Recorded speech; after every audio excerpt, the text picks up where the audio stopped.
ইউকেতে বিজির ভিসা পাওয়া কি খুবই সহজ? এই প্রশ্নের উত্তর আসলে সরাসরি দেওয়ার মতো কোনো উত্তর নেই এখানে। কারণ বিষয়টা হচ্ছে যে এখানে যেটা স্ট্যান্ডার্ড ভিজিটর ভিসা বলে সাধারণত এটা ৬ মাসে দেওয়া হয়। সাধারণত যাদেরকে দেওয়া হয় তাদেরকে ৬ মাসের জন্য দেওয়া হয়। ৬ মাস থেকে কেউ ২ বছর ৫ বছরের জন্য আবেদন করতে পারেন। সাধারণভাবে এটা ৬ মাসের জন্য দেওয়া হয়। এই স্ট্যান্ডার্ড ভিজিটর ভিসায় দেখাতে হয় বা মূলত যে বিষয়গুলো প্রমাণ করতে হয় সেগুলো হচ্ছে যে যিনি এ দেশে আসবেন, বেড়াতে আসবেন, তিনি যে দেশ থেকে আসছেন সে দেশের সাথে তার কি ধরনের ক্লোজ টাই, তার টাইটা কেমন সেটা ইমিগ্রেশন এন্ট্রি ক্লিয়ারেন্স অফিসার সেটা দেখবেন। আরেকটা বিষয় হচ্ছে যে উনি যে উদ্দেশ্যে আসতে চান সে উদ্দেশ্যের সাথে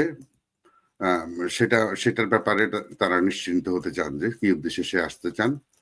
এবং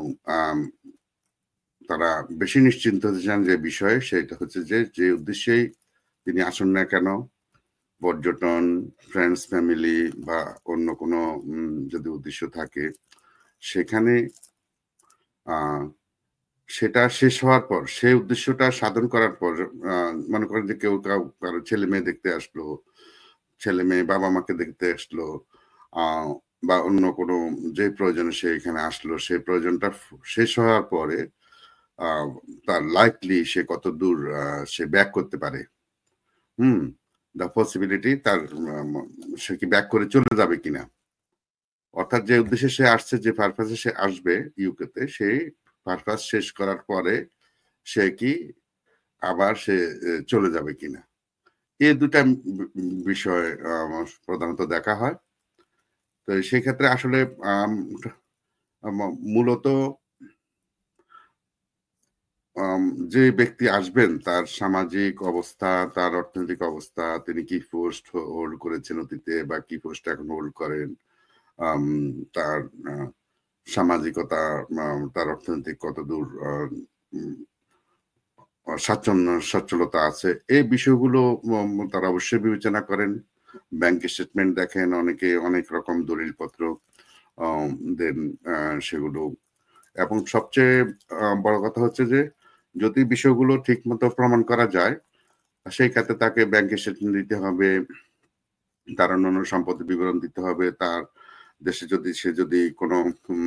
কিছুর সাথে জড়িত থাকে, কোনো বড় কোম্পানির সাথে জড়িত থাকে বা কোথাও কোনো ভালো জব করে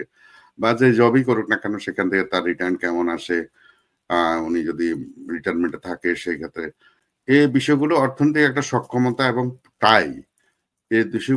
দুটি বিষয় দেশের প্রমাণ করতে হবে। প্রমাণ করার জন্য যথেষ্ট কাগজপত্র দিতে হবে। আর এখান থেকে ফিরে যাওয়ার ব্যাপারে তার মূলত তার অতীত যে ইমিগ্রেশন রেকর্ডটা আছে সেগুলো বিবেচনা করা হবে, সেগুলো দেখা হবে এবং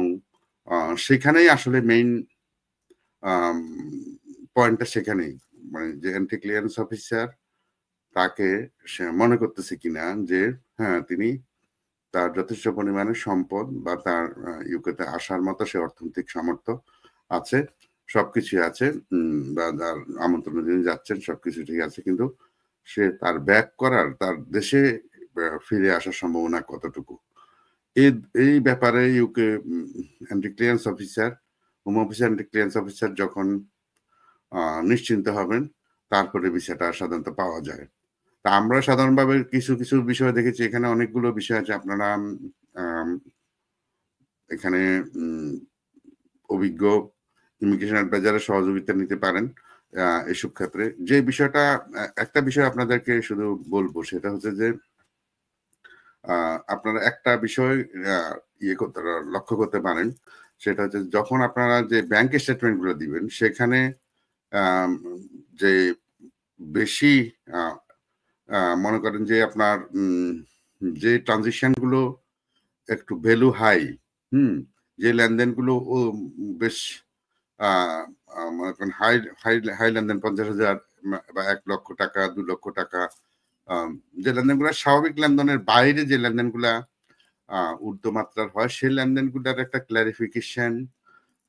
আপনার আপনাদের ব্যাংক স্টেটমেন্টের সাথে দিতে পারেন এবং বিশেষ করে অর্থনৈতিক বিষয়গুলো যদি আপনার ব্যাংক স্টেটমেন্টটাকে যদি ভিজুয়ালাইজ করতে পারেন